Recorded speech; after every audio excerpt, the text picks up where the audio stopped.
Why poke the bear? Why do you think Israel wants to poke the Russian bear? Israel and Russia have had a very complex relationship. There's some disputes they've had, but there's also been cooperation and so forth. This attack was very interesting because it also comes in the context of a much more pronounced cooperation between Israel and Ukraine.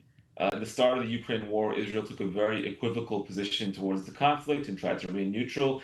But that's kind of changed now. They're becoming very, very overtly pro-Ukraine, helping the Ukrainian war effort. And I do believe that a kind of a system of blocks is emerging now because prior, uh, you know, Iran and Russia had a relationship, but it wasn't that close, you could say. They were actually historically Russia and Iran had a very bad relationship, but they've gotten closer recently, and also China has become closer with Iran as well. So I think that if you look back at what Cold War planners' greatest fear was the emergence of a kind of anti-American bloc in Eurasia. And that bloc would include some of the largest countries in Eurasia, which would have been Russia, Iran, and China. That's actually coming into pass now. It's not coming because those countries all love each other. It's because they're all feeling themselves at various degrees to be threatened by or adverse to American policies in the region. And so Israel's on the other side of that bloc. They're now aligning with Ukraine, obviously with the US, and attempting to fight them as a coalition. So I think this attack against Russian interests in Iran can be seen in that view. That Israel is gradually escalating its own confrontation with Russia, not a direct confrontation for the most part, but a war by supporting Ukraine by hitting Russian-linked targets inside Iran. And we might see that escalation continue. Now, Viktor Orban has been voted out of power in Hungary. He was one of the last European leaders to defend Netanyahu and the Israeli government. So with him out of the way, do you think that the European Union, the bloc, will now actually implement sanctions on Israel where they have been hesitant before? Well, it's interesting. Orban really stuck his neck out for Israel to a tremendous degree in the EU. He constantly vetoed measures to sanction Israel, including sanctions on settlements and so forth.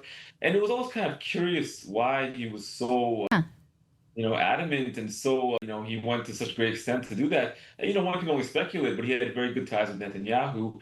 And now, Peter Magyar, the new de facto Hungarian leader, he is not like radically anti-Israel or anything, but he has more of a normal mainstream European Union position, which is that he would go with majority European Union decisions and he wouldn't completely buck the trend to defend Israel and defend it from sanctions, even the minimum sort of accountability and so forth. So that's a huge problem for Israel, actually, because Orban's vote was keeping them out of a lot of trouble, potentially cutting them off from European Union economic agreements, sanctions again the West Bank, which would complicate governance in Israel as a whole, given that the West Bank's very integrated with the rest of Israel now.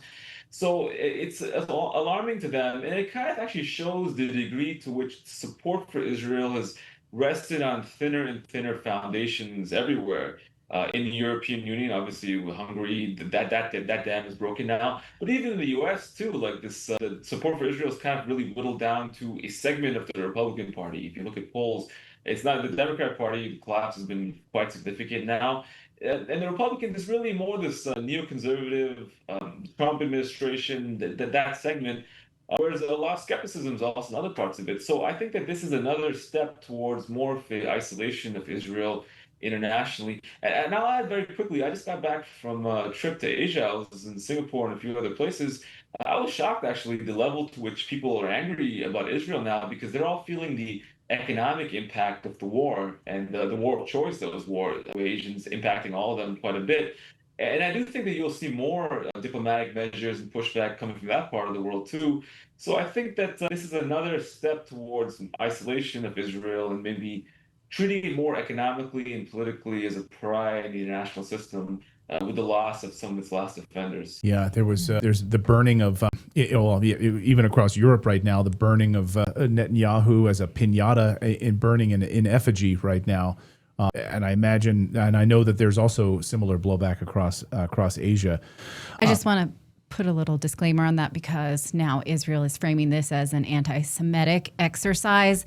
Last year, that same exercise, which is against authoritarianism, they burned Trump. So Trump is not a Jew. He is not an Israeli. That is not an anti-Semitic exercise. I think their feelings aligned with most of us about globalist power and bloodthirsty demons. Yeah, that's absolutely correct. And I think that this defense that every criticism is bigotry or prejudice, that's not really not. There's only so much capital you can get out of that at some point. And I Right. think we're kind of start to see the limits of that. And anti-Semitism is a very bad thing, and of course, everyone condemns prejudice against any group of people. But at the same time, you don't want to politicize an accusation so much that people stop taking it seriously. And I think that unfortunately, that's kind of where things are headed. People, it's obviously aghast at many of the things that the Israeli government's doing.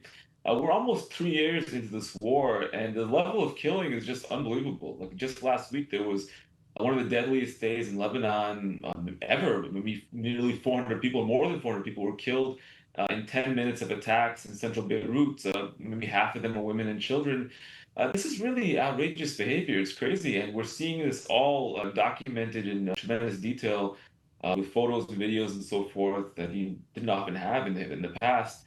So I think this is really damaging Israel's public opinion, and just calling people racist or what have you at some point, it's really not convincing to a certain degree. And I'll add one thing that the South Korean president, very surprisingly, made a lot of negative comments about Israel the past week, pointing out to an incident where Israeli troops had pushed a Palestinian off a building, criticizing Israel's human rights record, comparing it to the abuses that took place in World War II.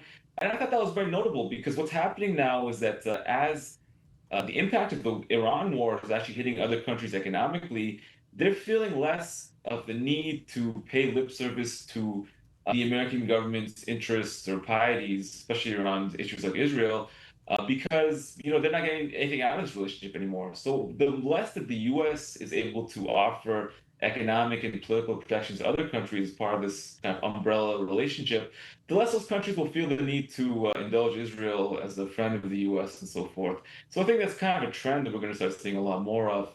And the Israeli government's behavior is really driving the vast majority of it.